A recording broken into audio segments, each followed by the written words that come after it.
Sino ako? Sino ako? Today ngayong araw, gawa tayo ng giniling na baboy na talagang kailan ko pa kinikrave. As in, gusto ko na siyang lutuin. Kasi nga, ewan ko ba, parang naglilihi ata ako. Charot! Hoy, joke lang ha. Baka i-chismis mo na naman yan. Kakapa-inject ko lang. Anyway, kasi ang partner ko nagtataka. Bakit ang sahod ko, panaibigay ko lang sa'yo at laging pinapaulam mo sa akin sardinas lang. Checks. Sabi ko, ganito kasi yan. Wala yun sa sahod. Ang ulam, nakadepende yan sa mood naming mga babae. Kaya kung palagi kang mabait at tinutulungan mo ko sa mga gawaing bahay, abay palaging masarap ang ulam.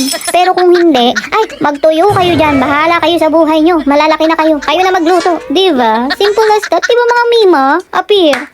So, ayun no. Balik tayo sa lulutuin natin no. Bago ako mawalan ng asawa kakadaldal.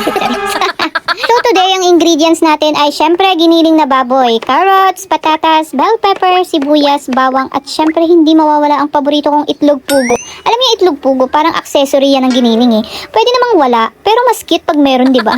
So, habang hinahanda ko tong mga gulay, gusto ko talaga yung maraming ricado eh. Kasi para sa akin, kapag mas maraming gulay, hindi ako gaanong nagigilty kumain ng madami. Yung tipong healthy naman to eh. Tapos nakadalawang plato ka na pala. So, ayun, unahin muna natin prituhin ng carrots at patatas. Ito talaga yung ginagawa ko para hindi sila maging sobrang lambot mamaya. Mas gusto ko kasi yung may konting texture pa rin. Pag okay na sila, set aside muna natin. At ito, ipapasok na natin ng bida, ang giniling na baboy. Alam nyo dati, naglalagay pa talaga ako ng tomato sauce sa giniling eh. Pero nitong mga nakaraan, tinry kong wala. At mga mima, mas masarap pala kasi mas nalalasahan mo yung mismong giniling. Mas savory, mas homemade, at hindi natatabunan yung lasa ng ibang ingredients. So same pan, hindi muna ako naglalagay ng mantika kasi yung baboy may sarili siyang taba eh. Sayang naman kung magdadagdag pa tayo no. So habang niluluto ko to, hinihintay ko lang siyang mag-brown. Yung tipong mabango na yung kusina at may biglang lalabas na asawa na kunwari iinom ng tubig. Pero ang totoo, nakikialam na sa niluluto. Brown ng giniling mga mima, tinatabi ko lang sa gedli, then nilalagay na tayo ng konting oil. Sabay pasok ng bawang at sibuyas, no? At alam niyo naman, kapag naggisa na ang bawang at sibuyas, automatic may kapitbahay na nakakaamoy. Tapos mamaya-maya magme-message, ano ulam niyo? Hindi naman nakikibalita, nagtatanong lang.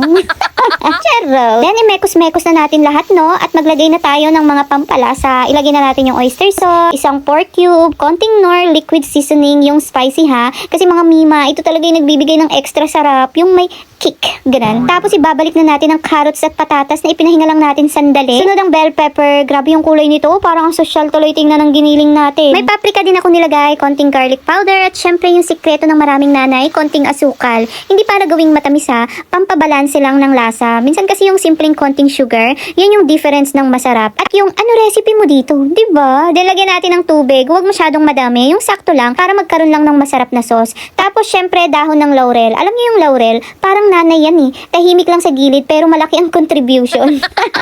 At ngayon, ipapasok na natin ang tunay na bida, ang itlog pugo. Mga mima, hindi ko alam kung ako lang ha, pero kapag may itlog pugo ang giniling, parang level up agad. Parang from ordinary giniling ay nagiging special version. So ayun, hintayin lang natin siyang medyo matuyo, yung hindi sabaw pero hindi rin tuyot, yung malasado lang, yung tipong perfect i-partner sa bagong saing na kanin. At kapag handa na mga mima, ito na ang result. Tingnan nyo naman, makulay, punong-puno ng gulay, may malinamnam na giniling, at syempre may mga itlog pugo na parang nakangiti sa atin. At dahil matagal ko na tong kinikrave, no, hindi na ako magpapanggap, kakain na agad tayo. Kaya kung umabot ka hanggang dito sa video na to, comment mo nga, team itlog pugo ka rin ba? Kung nilalagyan mo rin ng itlog pugo ang giniling mo, at kung hindi pa, subukan mo na. Baka ito na rin ang next craving mo, as in masarap.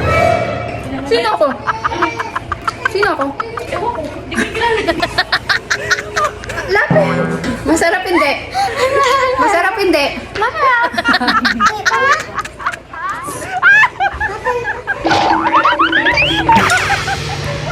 Ang galing mo, ulam natin to.